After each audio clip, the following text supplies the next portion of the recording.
Welcome to the IBM Blue Box demonstration. First, we are going to log in as an administrative user.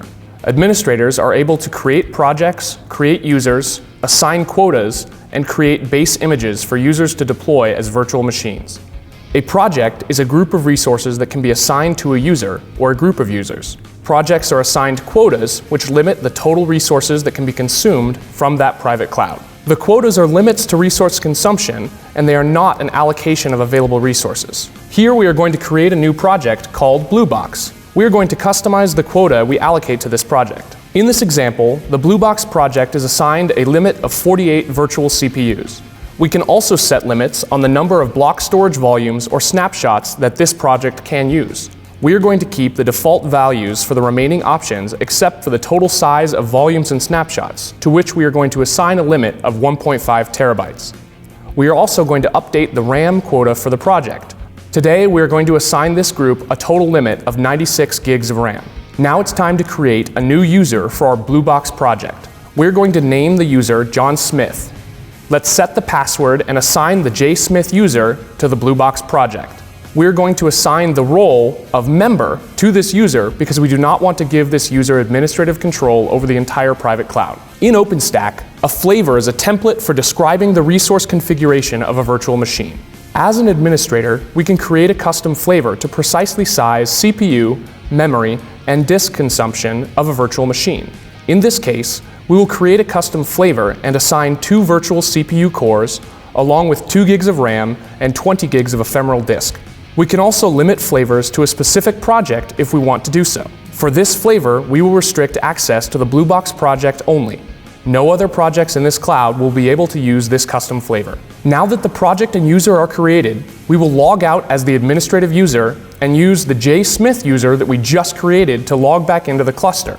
This user has control and ability to view only the assigned project that we just created, but they will not see any of the administrative controls that we just looked at. This user has control over their assigned projects, but they do not see the administrative controls for the cluster. This user has the ability to see all of the images that were published by the administrative users. These images are curated by the administrative users of the cluster. Administrators can preload the images with corporate antivirus packages, monitoring software, or other operating system patches. We are now going to launch a new instance using a curated image. This image was preloaded and pre-configured by the administrators of the private cloud. The name of this new instance will be BB App 1. The size of the instance is based on the hardware template or flavor that we created earlier in this demonstration. When you select a flavor, the user receives immediate feedback on whether there is enough quota or available resources remaining to allow this machine to be built. If the user attempts to exceed quota, they will see overconsumption visually before attempting to spawn the instances. Here we are selecting the newly created flavor to launch our instance. And now we will move to the Access and Security tab. As this is a new cluster, there are no SSH key pairs added. We will be using password authentication to access this new instance, but the users are able to use their own SSH key pairs for passwordless access if necessary. As we move to the Networking tab, you'll also notice that there is only a single network to choose from because we haven't yet built any VLANs. We will select the internal network. Now we can launch this new instance. The launch times of instances are highly dependent on the size of the base operating system. Typically, they take less than 15 seconds, but larger operating systems can take a minute or 2 to spawn. There is a software-based firewall which must be opened before the instance can receive external traffic. We are going to add a new security group, and we are going to add a single rule which will allow traffic destined for port 22 to reach the virtual machines which are members of this security group. We will now edit our newly created VM and add it to our newly created security group.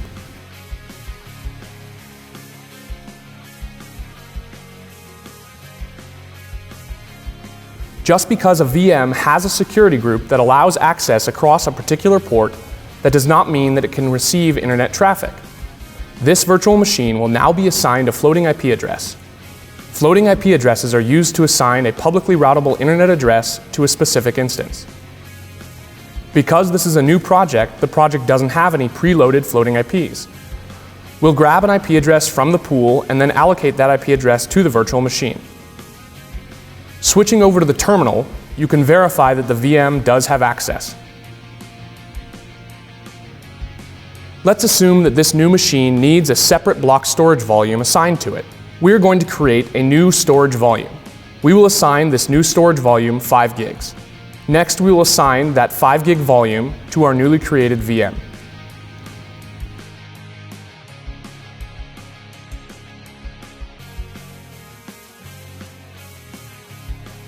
The block volume will be assigned to the next available virtual device.